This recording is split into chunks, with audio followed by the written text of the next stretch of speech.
Antes de abrirmos o texto, deixe-me compartilhar algo do meu testemunho. Quando eu me converti lá na Universidade do Texas, eu fui imediatamente apresentado a homens como E.M. Bounds, Prain Hyde, Leonardo Ravenhill, C.T. Studd, Hudson Taylor e o meu querido e o mais antigo amigo, George Miller. E com eles, eu aprendi coisas a respeito da oração. Eu aprendi a buscar a Deus. Eu aprendi a respeito do interior, de orar, de esperar e buscar em Deus. E em crer que eu nunca deveria crer que o que me foi dado na nova aliança é menor do que o que me foi dado na antiga. Que se houve obras de Deus no antigo, certamente há obras de Deus e coisas milagrosas que acontecem entre nós para quem chegou ou quem chegará no fim dos tempos. Que devemos esperar grandes coisas em resposta às nossas orações. E que se ficarmos com Ele, enxergaremos o seu poder, a sua presença em nossa vida. Mas como eu saía assim na rua e pregava, eu comecei como pregador de rua. É por isso que sempre digo aos jovens pregadores que estão procurando um lugar para pregar, que há um púlpito em absolutamente cada esquina. Mas com toda a minha oração e com todo o meu zelo equivocado, havia muito pouco poder. Até certo ponto, houve grandes coisas que Deus realizou, mas no meu próprio coração havia algo que estava faltando. E então, como eu fui orientado, fui para o seminário. E um seminário que não era pequeno, na época, creio, o maior do mundo. E eu estudei com todas as minhas forças. Eu peguei os professores mais duros, grego, hebraico, de história, de sistemática. Mas eu não encontrei nada ali. Havia alguns bons homens, alguns homens que caminharam com Deus e o amaram, mas basicamente não encontrei nada ali, porque eles me ensinaram toda a teologia que fechou todas as igrejas na Alemanha. Eles me ensinaram Karl Barth, Otto Weber e Jürgen Moltmann. Crítica superior, isso. E creio que a única coisa que me impediu de me tornar um liberal foi a graça de Deus, a providência de Deus e o fato de que é muito difícil ser liberal e pregador de rua ao mesmo tempo. Lembro-me de ir à aula de sistemática um dia, estávamos estudando escatologia e comecei a chorar. Eu não fiz nenhum escândalo, mas creio que as lágrimas escorriam pela minha face enquanto pensava nas pessoas de ruas que viviam comigo. Eu vivia naquelas ruas, naquela época, com moradores de rua. Pensei em como, se Cristo voltasse naquele momento, eles certamente iriam para o inferno sem nenhuma dúvida. O professor notou as lágrimas escorrendo pela minha face e depois da aula ele se aproximou de mim com algumas palavras de encorajamento. Ele colocou o braço em volta de mim e disse: Paul, não leve isso tão a sério, não se surpreenda se no dia do juízo Jesus deixar todos os bodes pularem a linha das ovelhas. Mas eu fui para o Peru como um missionário não qualificado. Chegamos a pensar hoje em dia que todo aquele que quer ser missionário pode ser um missionário. Isso é um tanto absurdo quanto dizer que todo mundo que quer ser um ancião pode ser um ancião. Existem requisitos de teologia, de caráter. Você simplesmente não consegue contornar as exigências das Escrituras, mas pela providência de Deus, eu fui autorizado a ir. Mas foi, além de uma vida de oração e de zelo, não havia muito a dizer.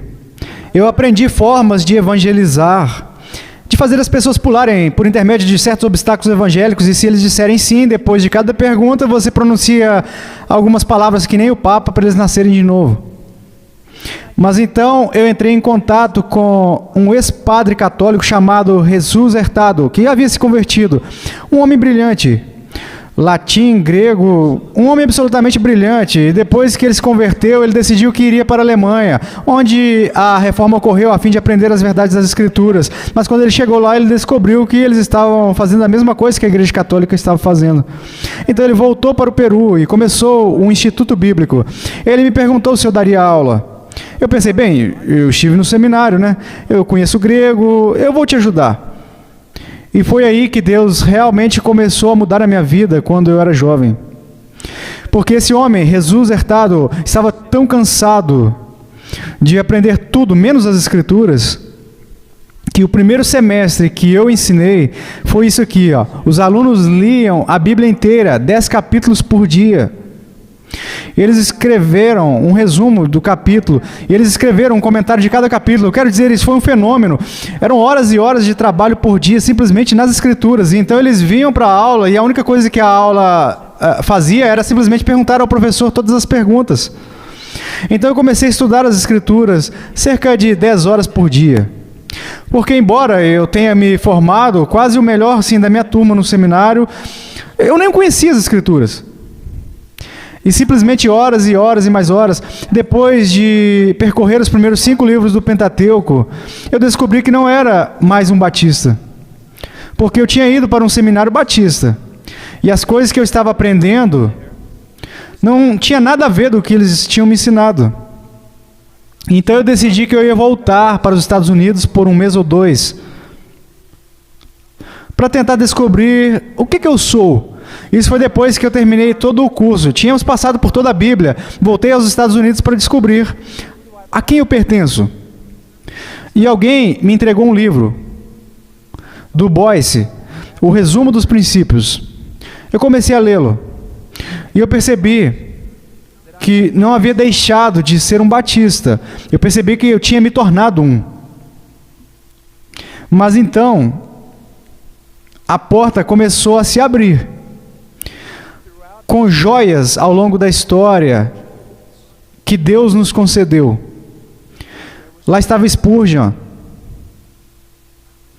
e eu li tudo dele. Havia Edwards e Whitefield, Owen, e o meu adorável John Flavel, Rutherford, e assim por diante. Agora, o que isso fez comigo? Eu estou feliz que o que eu ouvi deles foi uma confirmação do que eu aprendi nas Escrituras, só que eu não consegui pensar nem dizer da melhor maneira possível. Mas esta é a maior coisa que eu aprendi com eles. Como Paulo diz à igreja em Corinto, quando você se compara a si mesmo, você não é sábio. Quando nos comparamos com os outros, no círculo do cristianismo contemporâneo, não somos sábios. Quando nos comparamos com as Escrituras, há grande sabedoria ali, mas também há o perigo de, se nos separarmos da história, interpretarmos as Escrituras pelos olhos da nossa própria cultura.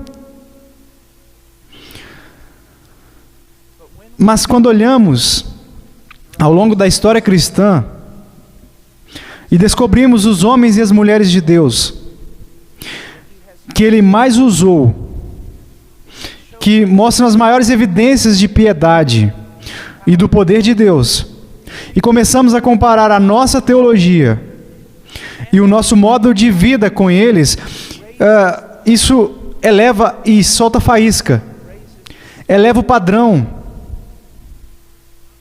E eu quero encorajar todos vocês, rapazes e moças, que desejam ser missionários. Não é o direito de vocês, é um privilégio.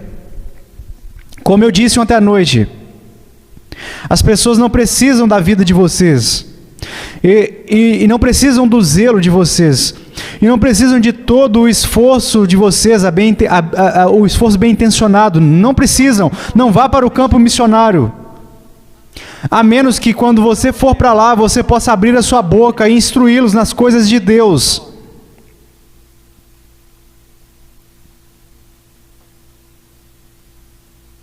Bem, vamos ao nosso sermão. Romanos capítulo 12. Versículo 1. Rogo-vos, pois, irmãos, pelas misericórdias de Deus, que apresenteis o vosso corpo por sacrifício vivo, santo e agradável a Deus, que é o vosso culto racional. E não vos conformeis com este século, mas transformai-vos pela renovação da vossa mente, para que experimenteis qual seja a boa, agradável e perfeita vontade de Deus, o que é bom, aceitável e perfeito. Paulo foi um apóstolo e tinha um ministério apostólico, mas ao mesmo tempo, não pense nele como não tendo o coração de Cristo, ou o coração de um pastor. Ele se importava profundamente com as pessoas. Eu estou com muito medo, embora aprecie muito esse desejo recém-descoberto de fazer tudo para a glória de Deus, que fazer missões para a glória de Deus e pregar para a glória de Deus. Mas isso em si também pode se tornar algo distorcido, porque às vezes é usado como desculpa para não ter paixão pelas pessoas, para não ter amor pelas pessoas. Devemos sempre fazer todas as coisas, em primeiro lugar para a glória de Deus, mas verdadeiramente se fizermos isso, se estivermos amando o Senhor nosso Deus com todo o nosso coração, alma, mente e força, amaremos o nosso próximo como a nós mesmos. Nós vamos cuidar das pessoas, especialmente quando sabemos que podemos escolher a pior de todas, a pior pessoa na face da terra, e sabemos que podemos fazê-la parecer um menino de couro, se não fosse pela graça de Deus em nossa vida. E portanto devemos exortar as pessoas à verdade, para a glória de Deus, mas também para o seu benefício. Também, e eu posso ver isso em Paulo, ele diz, portanto, eu rogo-vos, irmãos. Uma das maiores necessidades da igreja hoje em dia, a minha esposa, quando ela veio para a América pela primeira vez, ela disse que a primeira coisa que ela notou é que parecia que os cristãos americanos, eles eram um pouco estranhos. Ela disse que considerávamos o trabalho do nosso pastor nos repreender tanto pública quanto privadamente, para zelar por nossas almas, para nos exortar, nos encorajar, para nos dizer quando estamos errados. Parece que os cristãos americanos não fazem parte disso. Eles consideram um ataque quando é uma das maiores expressões do amor pastoral que um homem arrisque o seu relacionamento para honrar a Deus e salvar almas. E nós vemos isso em Paulo. Ele está rogando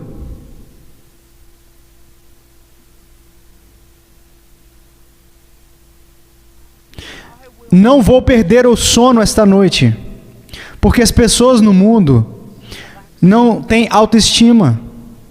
Eu não vou perder o sono esta noite porque eles não estão tendo a sua melhor vida agora, ou não estão sendo tudo o que podem ser, ou o talão de cheques não está equilibrado. Eu vou perder o sono esta noite. Se perder o sono esta noite é porque os homens vão ficar nus diante de Deus e serão lançados no inferno.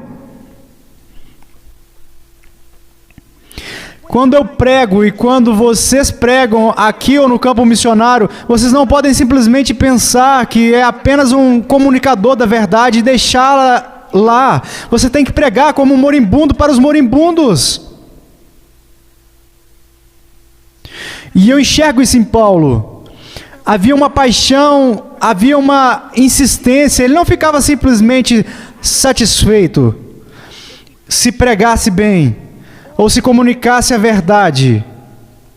Ele ansiava que Deus fosse honrado entre os homens, e ansiava que os homens fossem santos, fossem semelhantes a Cristo, e fossem capazes de se regozijar no benefício da sua grande salvação. Devemos ser um povo dado a exortar os nossos irmãos a uma piedade cada vez maior, a uma piedade cada vez mais ampla, para abundar cada vez mais em amor. Ele diz, rogo-vos, pois, irmãos, o que ele está rogando aqui? Para fazer o mais difícil, algo escandaloso, em alguns casos, alguns diriam uma coisa absurda, que uma pessoa poderia fazer, que é exortar uma outra pessoa a fazer, dar a sua vida. Você sabe que até o diabo estava certo. Nesse sentido, você pode tirar os bens de um homem, suas casas, as terras, você pode fazer absolutamente qualquer coisa com ele, mas no momento em que você toca na sua carne, é quando você realmente vai testar este homem. Dar um carro, uma casa, o dízimo, é uma coisa pequena. mas pedir a um homem que dê a sua vida... Eu sei que há muitas noções românticas a respeito das missões, mas Amy Carmichael, o livro da Elizabeth Elliot, está certo. Missões é simplesmente isso, uma oportunidade de morrer, uma oportunidade de dar a sua vida por algo muito maior do que você, muito maior do que você. Então ele vai rogar a essas pessoas que façam o que alguns considerariam praticamente cultual, absurdo, ridículo, imoral: dar a vida, oferecer a sua vida. Agora, você vai precisar de um remédio forte para motivar uma pessoa a algo desse tipo. O que na terra ou no céu poderia motivar um homem a dar a sua vida?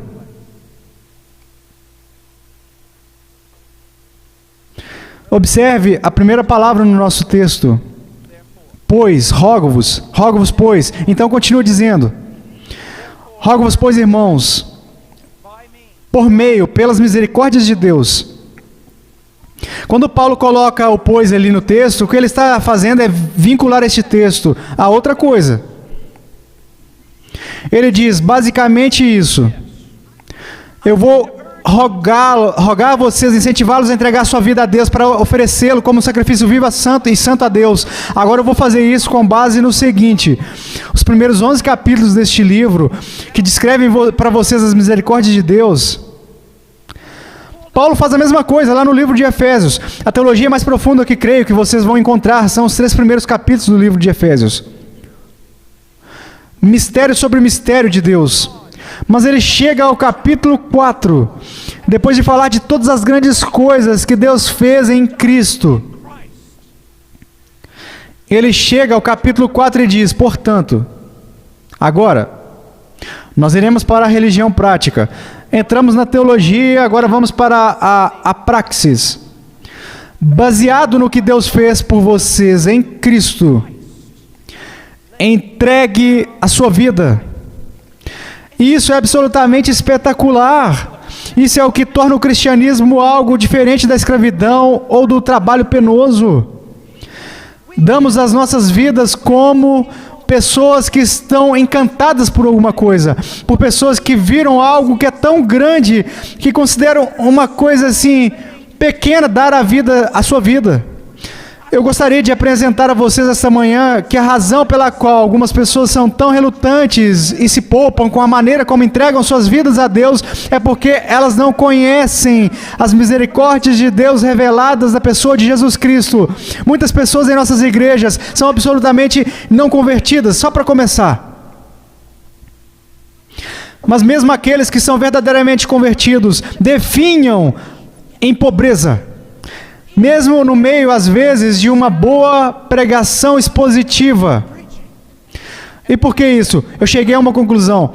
Você pode obedecer a todas as leis da pregação expositiva e ainda assim a pregação estar sem Cristo.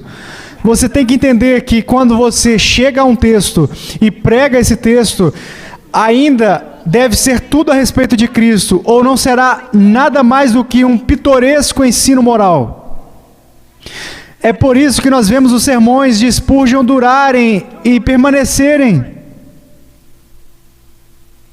É porque toda vez que ele pegava um texto, ele se dirigia a Cristo imediatamente. Era tudo a respeito de Cristo. Eu diria a vocês que cada palavra neste livro é a respeito de Cristo. Eu diria a vocês que nada neste livro pode ser entendido à parte de Cristo. Eu gostaria de apresentar a vocês que tudo o que Deus o Pai já fez, Ele fez por Cristo, para Cristo, por meio de Cristo e em Cristo. Fora de Cristo não há absolutamente nada. Nada existe. Tudo é absolutamente absurdo sem Cristo. E Paulo vem até essas pessoas rogando que elas façam o impensável até que ele traga a motivação.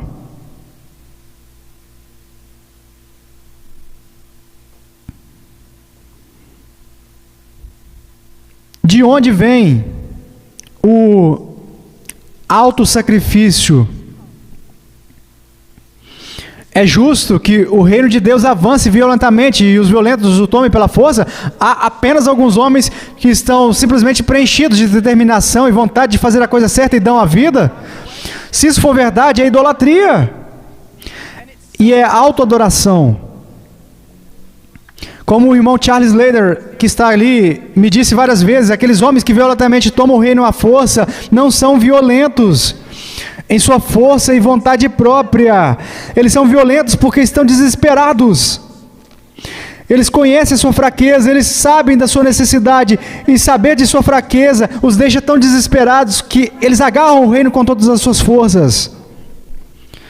Mas o que conduz uma pessoa a dar a sua vida, o que é? Eu diria a vocês, há apenas uma razão bíblica. Que eles vislumbram ou vislumbraram algo das glórias de Deus na face de Cristo.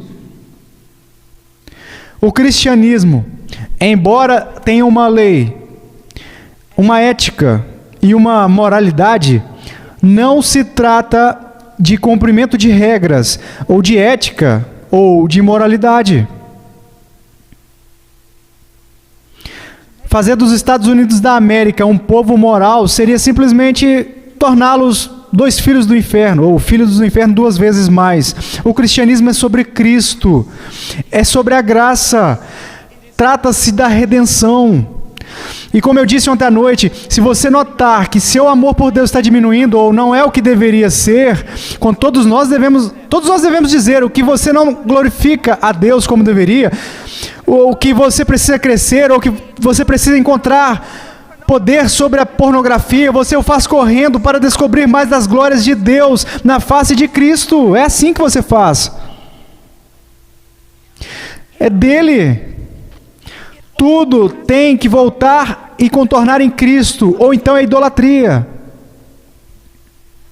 Tudo.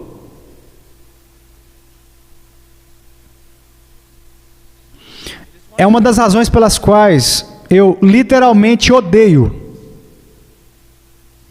quando alguém menciona algo sobre teologia sistemática, e então eles próprios ou outra pessoa prefaciam isso. É claro, você tem que ter cuidado, porque a teologia sistemática por si só, ou a doutrina por si, pode fazer você frio, e não haverá frutos, e você vai se encher de orgulho. Eu não concordo em nada dessa afirmação.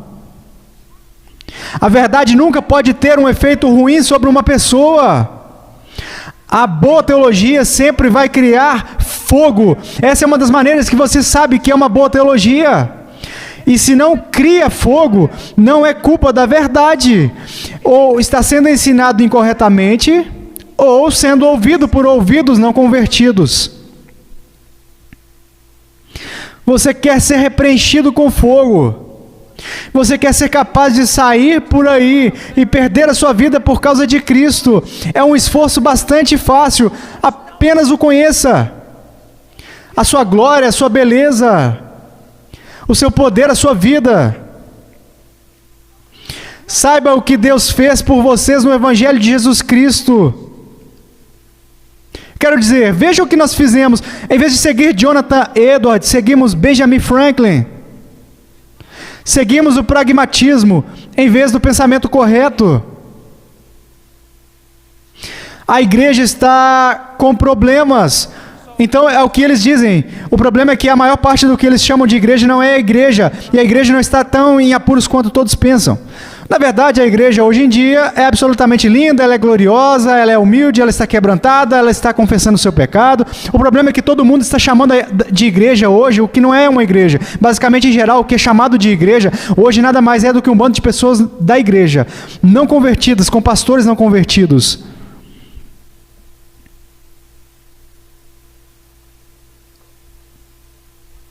O que você tem que ver é o seguinte: tentamos ajudar as pessoas dando-lhes princípios, e há princípios na Bíblia. Tentamos ajudá-los dando-lhes 10 maneiras de fazer isso e aquilo, e cursos de discipulado e todo tipo de coisas, em fazer as pessoas crescerem. Ensine-lhes quem é Deus. Mostre a eles as obras de Deus. Ensine-os a respeito de Jesus Cristo. O problema é que muitos pastores não podem fazer isso, porque é um trabalho árduo buscar esse tesouro. Missionário, se você vai ser de alguma importância no campo, então saiba disso. Você vai ser caluniado por todos os outros missionários. Assim como John Hyde. Dizia-se que John Hyde era todo tipo de coisa, porque tudo que ele sabia fazer era ficar no seu quarto e orar. Ora, eu acho que se você vai ser um missionário de qualquer jeito, é isso que você deve fazer. Fique no seu quarto, não só ore, estude. Para que quando você sair deste quarto, você tenha algo a dizer sobre Deus. E para que você possa sair deste salão. Me escute. Eu fiz isso, eu tive lá, eu vesti a camisa. Você anda lá com todo esse zelo por meio da praça e você começa a pregar. E você pensa como um jovem missionário que os anjos vão cair do céu.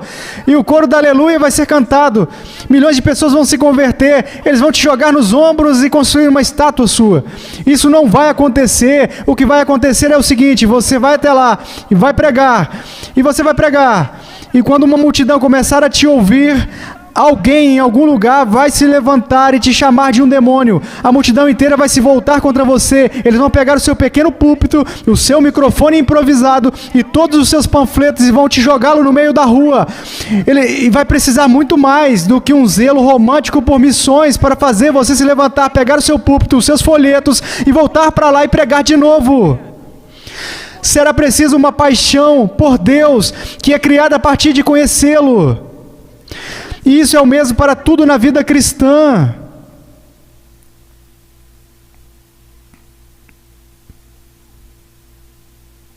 Eu devo saber que Deus é santo, para que o conhecimento que eu tenho dele cubra tudo mais no mundo.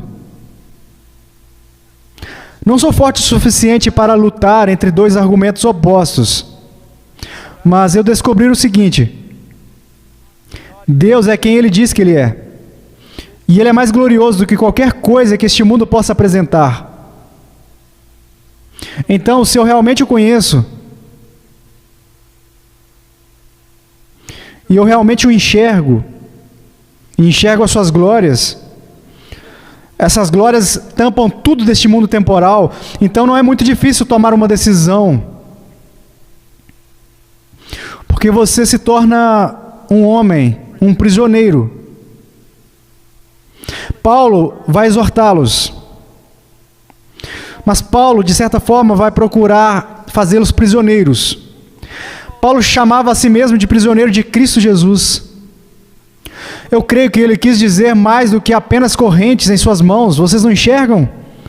Ele realmente foi um prisioneiro. O amor de Deus o havia aprisionado. Veja, ele não pertencia mais a si mesmo.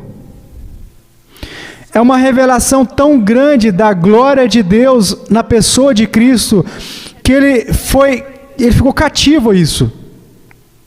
Isso é o que vocês precisam. Simplesmente ser santo para que você possa ser usado não é forte o suficiente. Apenas ser santo para que a igreja não tenha má reputação não é forte o suficiente. Apenas ir para o campo missionário porque as pessoas precisam de Jesus não é forte o suficiente. A única coisa que pode mantê-lo no curso é se você se tornar um prisioneiro da graça de Deus, da revelação de Deus. É incrível como uma compreensão cada vez maior, uma compreensão íntima da pessoa de Deus no Evangelho, por si só separa você. Isso te captura de uma forma, não é mais um homem que olha para o mundo e olha para o cristianismo e depois tenta decidir qual ele deve seguir, mas é um homem praticamente em transe, que vislumbrou algo de Cristo e não pode mais olhar para o mundo, ele não suporta. Isso é o que Paulo está exortando. Ele diz: rogo-vos, pois, irmãos, por isso, pelo conhecimento de quem é Deus e a glória de Deus na pessoa de Cristo e na sua cruz. Eu não vou ser capaz de passar por esses dois versículos, mas eu posso ver isso, e deixe de dizer isso. A maior doença para a verdadeira igreja na América é que ela não conhece o seu Deus. Junto com isso está o seguinte: nós temos, eu chamo isso de reducionismo evangélico. Tomamos, como Paulo disse a Timóteo, o glorioso evangelho do Deus abençoado, louvado, e o reduzimos a 4 leis espirituais, ou 5 coisas que Deus quer que vocês conheçam. E onde está o poder nisso? Não só não há poder nisso para o evangelismo, deixe-me dizer isso, e é muito mais importante, não há poder nisso para a vida cristã. Veja, o Evangelho de Jesus Cristo não é um cristianismo do passo a passo, não são as primeiras pequenas verdades que você aprende para que possa ser salvo, e então depois uma coisinha, uns passinhos que você dá a outras pessoas e compartilha com elas para que também possam tomar uma decisão. O Evangelho é tudo. Deixe-me colocar dessa maneira. Fala-se muito hoje em dia sobre a segunda vinda de Jesus Cristo. Como vai ocorrer, quando irá ocorrer, quais serão os eventos precedentes e o que vai seguir, todas essas coisas diferentes. Deixe-me assegurar-lhes uma coisa: você entenderá tudo sobre a segunda vinda de Jesus Cristo no dia em que isso ocorrer. Eu prometo isso para vocês. Mas também posso dizer isso a vocês: vocês irão passar uma eternidade das eternidades e nunca começará a entender, a compreender o Evangelho de Jesus Cristo. O Evangelho não são 4 leis espirituais, não é, você sabe que é um pecador, você quer ir para o céu, você gostaria de fazer essa oração. O Evangelho é o assunto de toda a Bíblia, é a maior manifestação de Deus que jamais iremos ter, e vou dizer a vocês que passaremos toda a eternidade buscando, estudando o que Deus fez por nós em Cristo e na cruz de Cristo. E se vocês puderem enxergar isso, eu passei literalmente os últimos 12 anos da minha vida, horas e mais horas, praticamente horas e mais horas por dia, fazendo uma coisa: lendo e escrevendo sobre Cristo morreu por mim. Eu nem comecei. Eu não consigo dormir à noite por causa disso. E o que eu quero que vocês enxerguem é que vocês não precisam de muitos enfeites. Vocês apenas precisam perceber onde o tesouro é encontrado na cruz de Cristo. E essa verdade irá te conduzir a qualquer lugar que a providência de Deus decretar que você vá. Esse é o poder das missões. Deus se tornando carne, morrendo debaixo da ira de Deus, para que Deus seja justo e justificador dos homens. O que mais vocês precisam? Há uma eternidade de adoração nesta única coisa: Cristo morreu pelos pecadores.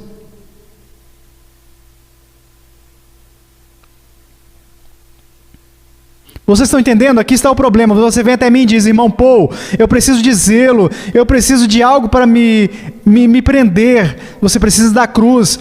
Ora, sim, eu sei disso. Não, você não sabe disso. Não, você nem começou. É como quando você termina o seu instituto bíblico ali.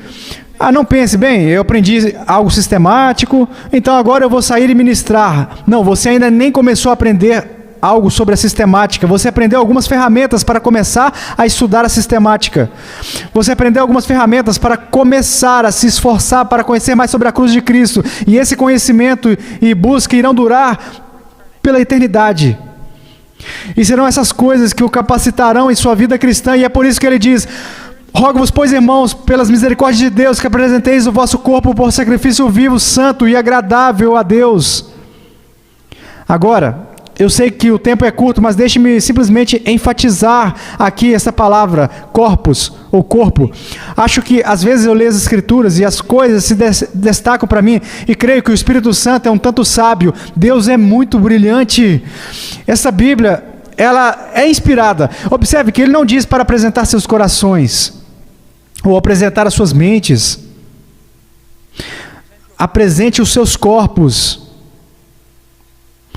Acho que essa palavra nos ajuda a evitar uma super espiritualidade, ajuda-nos a evitar uma superficialidade. Vivemos em um mundo hoje em dia que de alguma forma conseguiu, teologicamente, cortar o coração do resto da nossa pessoa, do nosso ser, e torná-lo uma entidade separada, que não afeta o resto de nós. Podíamos conversar com as pessoas o dia todo, poderíamos dispensar agora mesmo, ir a cada lugar aí, encontrar pessoas por toda parte, bêbados nos bares e afins, que entregaram seus corações a Jesus. Mas nada mais se seguiu. Mas o que vocês precisam entender é que o coração é a própria essência do que um homem é a essência do seu ser, é o centro de absolutamente todo o seu ser. Quando você fala sobre ontologia e começa a se aprofundar cada vez mais nisso, você finalmente se encontra no centro do coração. O coração é tudo o que você é. E é uma impossibilidade ontológica absoluta dar a alguém o seu coração sem que tudo mais o acompanhe. E é por isso que Paulo não está falando em termos de dar o seu coração a Jesus, ou dar o seu coração a Deus, ou mesmo dando a sua mente, mas a totalidade da sua pessoa, do seu ser. Uma das coisas que mais aprecio nos puritanos é isso. Eles procuravam, eu acho assim, que com tudo que eles tinham, eles se esforçaram para submeterem cada aspecto de suas vidas a Cristo, para levar cada pensamento sob o senhorio de Jesus Cristo. Paulo não está pedindo uma entrega parcial de si mesmo aqui. Ele está ordenando, comandando, exigindo, incitando, suplicando, rogando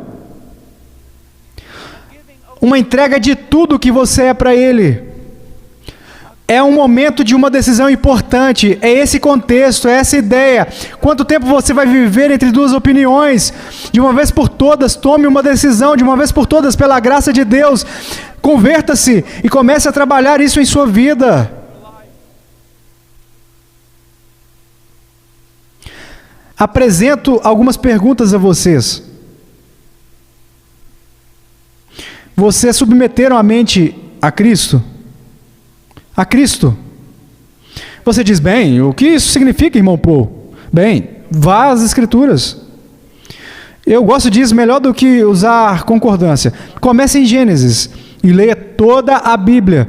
E cada passagem da Escritura que trata da mente, pegue isso e crie uma teologia sistemática sobre como a sua mente pode ser submetida ao senhorio de Jesus Cristo. Os seus olhos. O que a Bíblia diz sobre os seus olhos? Os seus ouvidos. E a sua língua. As suas mãos, os seus pés. O seu corpo. E a maneira como você se veste. O que a Bíblia diz sobre os relacionamentos em que você está envolvido, o que você é ordenado a fazer pelas Escrituras. Veja, meu caro amigo, sem uma visão as pessoas perecem. E isso não deve ser usado por pastores que querem entrar em um programa de construção. Não é disso que esse texto está falando. Onde não há uma visão da lei de Deus, o povo está correndo desenfreado. Eu quero falar com você, jovem. Você aprendeu as doutrinas da graça soberana, você leu os puritanos, parabéns.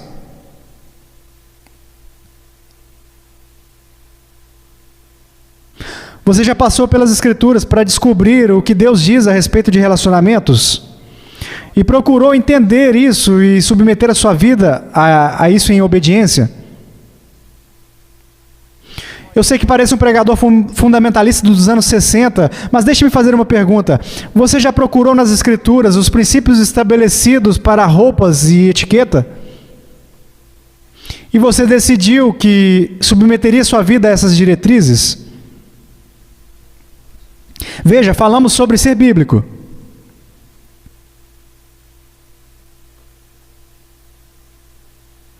Na nossa adoração, você já passou pelas Escrituras para descobrir o que Deus deseja da adoração?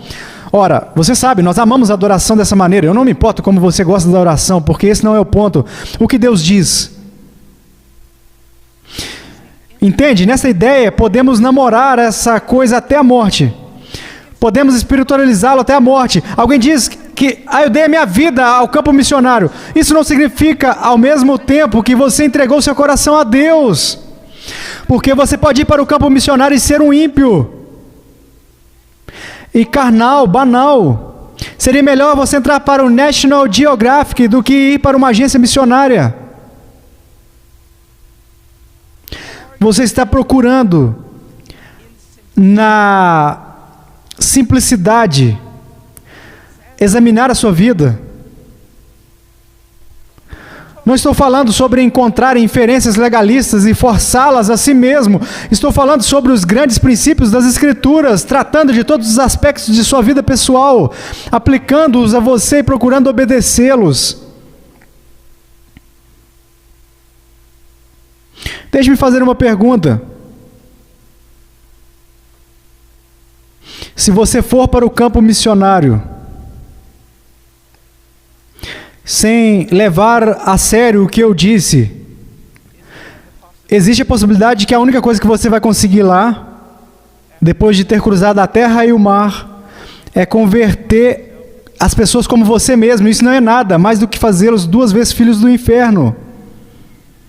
Quero dizer, afinal, o meu maior medo, um dos meus maiores medos, é que Fidel Castro morra, ou já tenha morrido, e que o muro em torno de Cuba caia. Esse é um dos meus maiores medos. Vocês sabem por quê?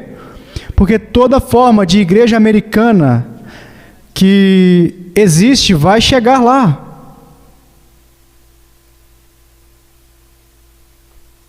Lembro-me de falar com o Conrad, na primeira vez que eu fui lá na casa do Sr. MBWay.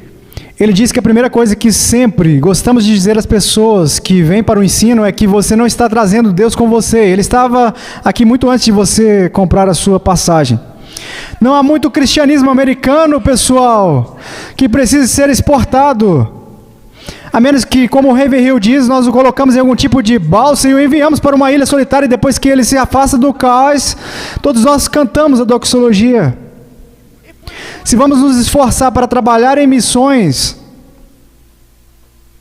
devemos ser motivados por um Deus que conhecemos, um evangelho que conhecemos, e nós devemos ser um povo que se esforçou com grande força para examinar suas vidas à luz das Escrituras e conformá-las com o que as Escrituras dizem. Quanto do que você tem, até mesmo a maneira como você se senta em uma cadeira, é formado por aqueles ao seu redor e não pelas Escrituras. É algo para se pensar. Vamos orar.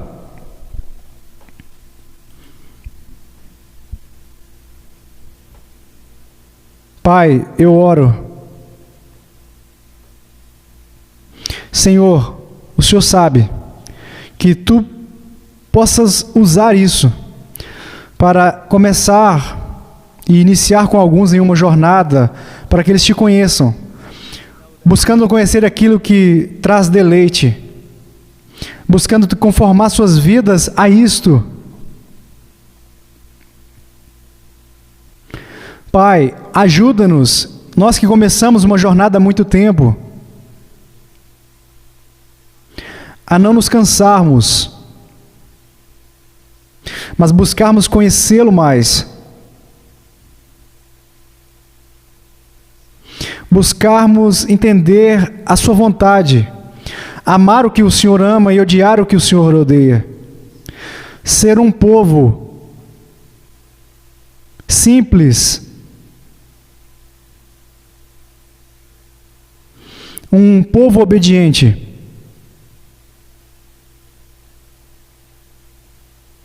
um povo motivado pelo Evangelho e atraído pelo Evangelho. Em nome de Jesus. Amém.